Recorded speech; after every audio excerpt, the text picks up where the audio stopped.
Greetings and welcome to the Halloween edition of the Sliders Review. And I'm here today to talk to you about Hocus Pocus, the 1993 cult classic movie that was directed by Kenny Ortega.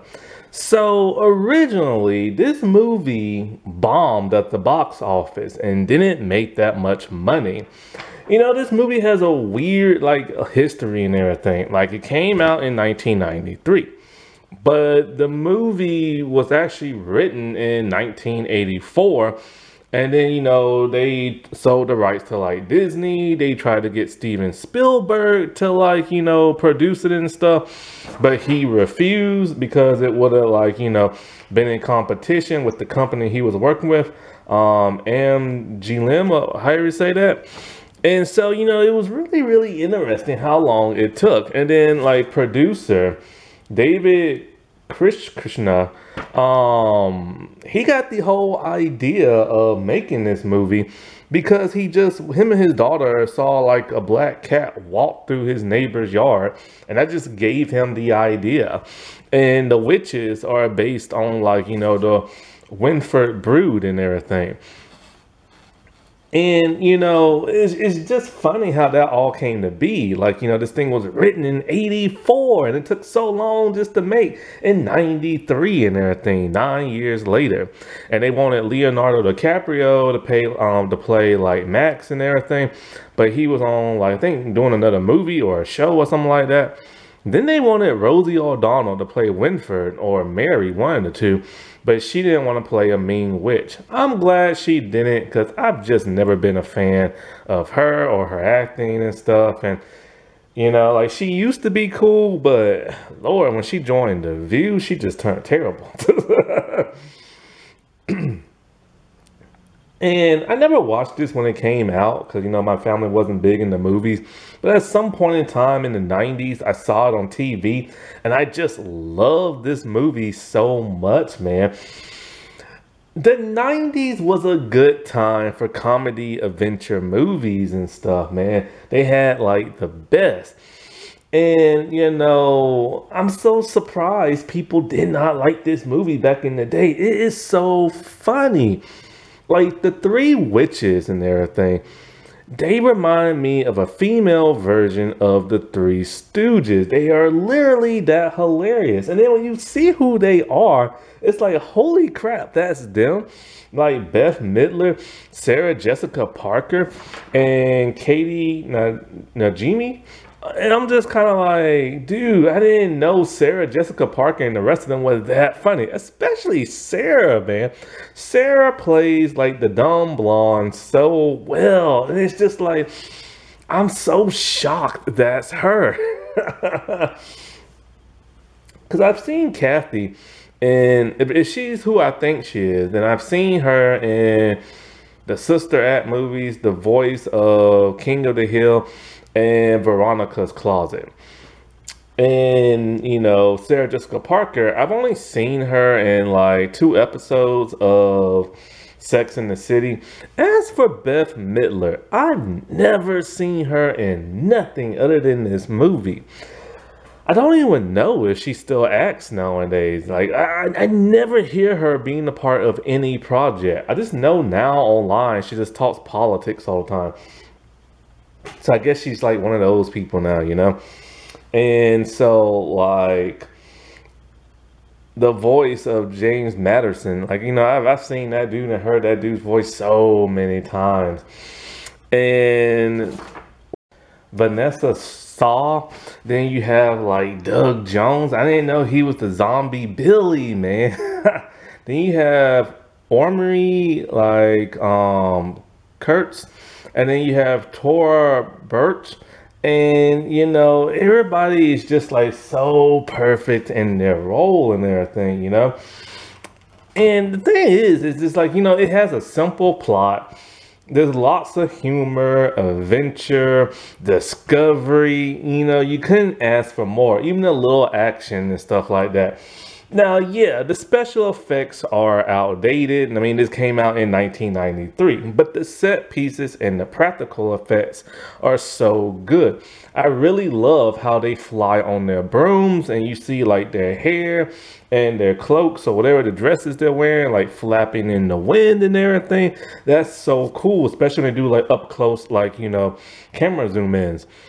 Oh, fun note that I just found out that the animatronic cat that was used in Hocus Pocus is the same one that was used in Sabrina the Teenage Witch. Dude, that's awesome. And my God, the cat, the way he moves his head and talks, it's so realistic. And this was 1993. Most of the time now, when you see animals talk, sometimes it's good. And other times, look like their mouths just move very fast. How? How 30 years later, CGI sometimes is worse than what it used to be back then. Unless you have really good CGI, then those animal mouths move very well. Like on, what was that thing called? His Dark Material. The animals' mouths move very well. But it's just like, it's crazy how so much of those practical effects, now the practical effects really do hold up till this day, and so does the set pieces. And I really love the set pieces of, like, the place where the witches live. It has such an organic, realistic feel to it. And with how the movie ended and everything, there was always the possibility the witches can get resurrected because of the spell that they did. And in 2014, Beth Midler, she said she really wants to come back in this role. And so, bam, like about 30 years later, or 29 years technically, because it came out in 2022 instead of 2023. It should have came out in 2023. But it came out in 2022. And it came out on Disney Plus, the second Hocus Pocus movie, and I dare not watch it. I've watched the trailer and it just doesn't look interesting. It just has like too much of a kiddie feel to it, too much of a quirky feel to it. I learned my lesson with Disenchanted. I'm not even gonna watch it. Like, I'm too scared to watch Hocus Pocus 2. I just feel like it's not gonna live up to the original. I just have this weird feeling, And some people say it's just like the original, which, heck, why the heck would I want to see that for? You know what I'm saying? But at least the three witches came back. And that was really cool, you know what I'm saying? To get all three ladies to come back. Now, when this movie bombed back in 93, years later, people rediscovered it on Disney Channel and through like Freeform, which was ABC Family back then. And it became a cult classic to where merchandise is like through the roof. If you were to buy this on DVD, it will literally cost you around $10. If you buy it on $14 to $10, depending if they have a sale. And on Blu-ray, anywhere between like 7 to like 10. You know what I'm saying? And this came out in 93. It shouldn't even be that price. It should be no more than like $5, $6, $7. And there's different editions, like the 25th anniversary edition. Not sure there are any other editions and stuff. I'm really not sure. I think there's only the 25th anniversary one and the regular DVD, and then you got the Blu-ray thing. I don't know what's all on the Blu-ray or even the DVD because I don't even own this on DVD, but I want to. And I was like, man, I paid $10 for this or 12. I'm like, crap, it came out in 93. It should be way cheaper than that. And it is so funny how like movies that bomb years later become cult classics when they used to air on TV. And now people getting that same feeling doing like streaming services and stuff. But this has spawned into novels, musicals, theatrical plays. I'm surprised they haven't done like a television series yet, but they are working on Hocus Pocus 3. So I guess the second one didn't do too bad. And plus, around the Halloween season, people want to watch it, Oh, and it was so cool to see Penny Marshall in this. May she rest in peace. And I believe her brothers did too, Gary Marshall. They play a husband and wife, you know, their brother and sister. That don't make no sense, but hey, whatever. And like, I swear to God, like, what did I say her name was? Vanessa or something like that? Shaw. I swear she looked like Hilary Swank. I swear to God she did, man. Like I was thinking my whole time, oh, that's Hilary Swank, but no, it's not. And so like the big selling point of this entire movie, it was the three witches, the Sanderson sisters. My God, their chemistry was awesome, man. They seriously, they are like the female Three Stooges. They just weren't smacking each other in the head and everything, but they was just so hilarious. They had such great chemistry. And it's quite a shame it took like what 20 something or 30 something years just to make like a sequel. It was far too long, man. They should have made this sequel like in the early 2000s. Like seriously, you know, like I'm so scared to watch the second movie. Like I'm tempted. I don't know, man. I'm scared, man. Like I'm really scared. Like I don't know. I watched the trailer and it's just nothing in it like made me happy. Not even the three sisters. It just they didn't show off their comedic talents and stuff. But my God, when I say like, and that's good casting, you know, back in the day when they had like the three sisters, man. I don't think Rosie would have fit very well with them and everything. Like Beth Midler, and oh my God, those beaver butt teeth and everything. Like, them things were huge, man. My God. But Sarah was just like a delight, man. She was just like the dumb blonde and so horny too. Like my God. But I like how like Winfield, how mean she was and smart. Now Mary, I don't really know how to judge Mary. Like she's not the dumb one. She's kind of the happy, joyful one, kinda and everything. Um, I don't know. I guess she's the happy one, I guess. But yeah, it's just like those three sisters, man. They really made that movie something. And well, what was wrong with critics and like people back in the '93, man? Like that was a great movie, like man, because it holds up today and everything. Like it's funny, all the little adult in the window jokes, the parents and the adults and everything, and how they keep talking about how Max is a virgin. Like, how did people not love this movie back then? Like, what the world was they on and everything, I wonder. But, you know, the movie starts off in 1693. And you have this one boy whose name is so hard. Taskery or something like that. Brink. So, he is, like, you know, looking for his sister, Emily. And she's been kidnapped by the three witches. And so this is back in the day when witches were villains and stuff. And they looked like hags and they always wanted to like, you know, do bad thing to people and bad thing to kids and wanted their youth and in league with the devil type thing. This is back before days of practical magic, charmed and, you know, stuff like that. And so, like, they want to be youthful and everything. So they have to suck the soul out of a child by concocting this, like, ritual and this brew and all this other stuff, right? In the cauldron of all things, old school witches. So he tries to stop them, but then later on, he is unsuccessful. And his sister's soul got sucked up and the women became younger. And so they turned him into a cat.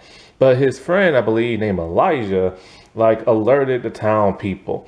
So before the women were hung, they enacted a spell to where, like, you know, I forget how the spell goes. So it's basically, it's like this. In order for them to be resurrected, It has to be like on a full moon or something like that. And a virgin has to light a black candle. Pretty specific spell, if you ask me. So the witches die. Many years later, you have Max and his family who moved to Salem from California, and he hates it. He has like this adorable little sister who likes to pick on him and everything. And no, yeah, and he's likes this girl at school named Allison. Now, of course, he has bullies. Typical movie bullies. One of them was actually in Buffy playing a bully of all things. And so, like, he's supposed to take his sister trick-or-treating. They go to that of Allison's place, who lives in like a freaking mansion or something. And then they all go trick-or-treating, and they go to that one place where the witches used to live. And so him being him, he just lights the candle and not believing in like the myth of like the Sanderson sisters. Even though it was told to him at school, his little sister believes it. And, you know, of course, he's a virgin, so he lights the candle, and bam, here comes the witches. Now, Mary has the ability to smell children. And so when they're back, you know, you have the cat. And the cat, you know, he stayed there. He has immortality. He's supposed to have immortality, so, you know, to feel the guilt of not saving his sister. Man, that's gotta suck.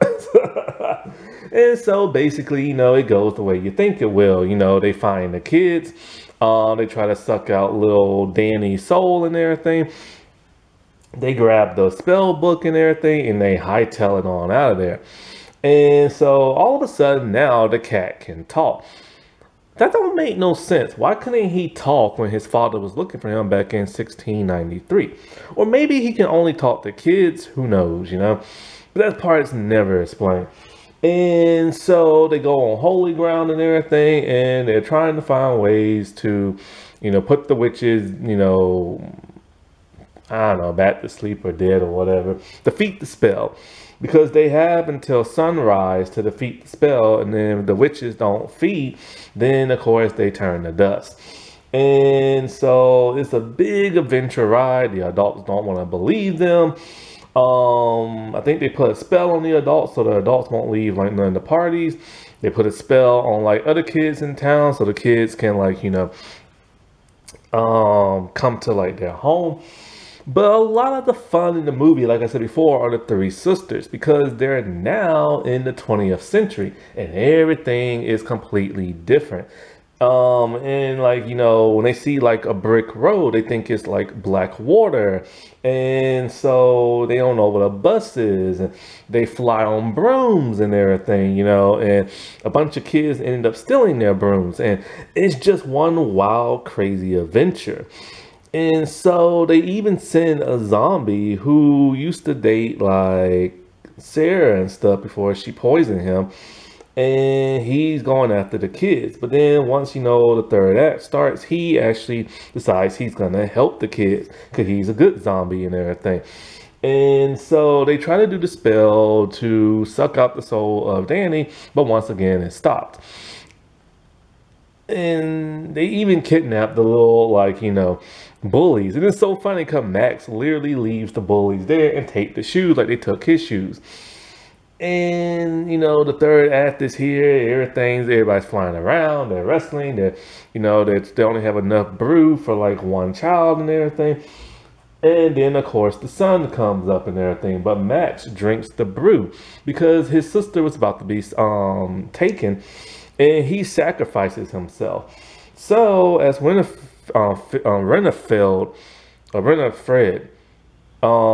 tries to, like, you know, suck his soul, the sun's coming up, and then she turns to stone. The other two sisters turn to dust, and then she turns to dust. And then, so, you know, it ends, and then the book opens its eye, letting people know that the sisters could be resurrected again.